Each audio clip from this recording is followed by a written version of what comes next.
आगे और पहले जो दर्शक हैं जिन्होंने यूट्यूब पर अपना सवाल भेजा है उनका सवाल शामिल करते हैं। विक्रम तेवतिया हमारे एक दर्शक हैं, उनका सवाल है और इन्होंने पीएनबी पे, पंजाब नेशनल बैंक पर राय जाननी चाहिए है। और इनका जो बाइंग प्राइस है वो मैं एक बार बता देता हूं, 125 के भाव पे इन्होंने खरीदारी की हुई है और फिलहाल हम देख रहे हैं कि लगातार इनके भाव से दबाव है इस स्टॉक में और लगातार पिछले एक महीने में लगभग 11.5% टूट चुका है पीएनबी। बताएं सचिन, आपकी क्या रणनीति होगी पीएनबी पे? इनकी खरीदारी का स्तर एक बार बता देता हूं, 125 का।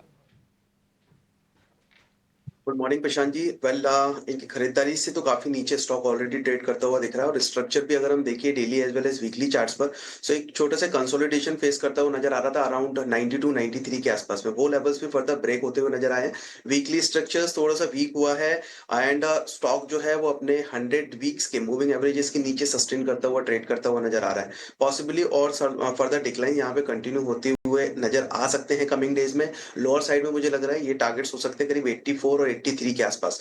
अराउंड दैट लेवल से एक अच्छे सपोर्ट्स जोन्स बनते हुए नजर आ रहे हैं। सो अगर लॉन्ग टर्म के लिए पोजीशंस होल्ड कर रहे हैं ये, तो मुझे लगता है कि एक बार वेट करना चाहिए पोजीशंस में। 83 बिलो के एक स्टॉप लॉस के साथ में होल्ड करने की सलाह दूंगा। बट अगर इनका नजरिया शॉर्ट टर्म या मीडियम टर्म के लिए है, तो मेरे हिसाब से एक बार कोई भी एक पुल बैक मूव मिलता है और वापस से प्राइसेस अगर 92 93 के उस जोन्स पे पहुंचते हैं, तो वहां से एक बार एग्जिट करने की सलाह रहेगी।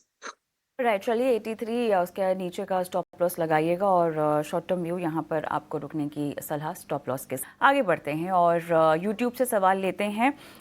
सचिन, अगर आपको मेरी आवाज़ आ रही हो, रुपेश का ये सवाल है और इन्होंने बैंक ऑफ बड़ौदा में ख़रीदारी कर रखी है और इन्होंने जो है शॉर्ट टर्म का ही जो लक्ष्य है अपने लिए वो रखा हुआ है।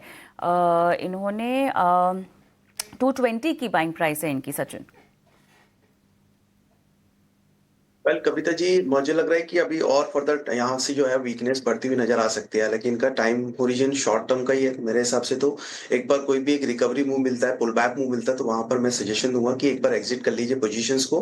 Because if in any case अगर कोई मोमेंटम 205 207 तक के लिए आता है, तो वहां पर पोजीशन से एग्जिट करने की सलाह रहेगी। बिकॉज लोअर साइड में ये मुझे लग रहा है और फर्दर वीकनेस करीब 185 180 तक के लिए एक्सटेंड हो सकती है। चार्ट स्ट्रक्चर वीक है, इंपॉर्टेंट सपोर्ट्स यहाँ पे ब्रेक हुए हैं करीब 230 के आसपास के जो सपोर्ट्स थे, उनको ब्रेक करने के बाद में फर्दर फॉल यहाँ पर एक्सटेंड होता हुआ दिखा है। सो पॉसिबिलिटीज यही है और लोअर साइड में 185 186 के उन लेवल्स को टेस्ट करने की बेटर रहेगा कि एक बार कोई भी पुल बैक मूव मिलता है अराउंड द लेवल ऑफ 205 207, वहां पर पोजीशन से एग्जिट कर लीजिए।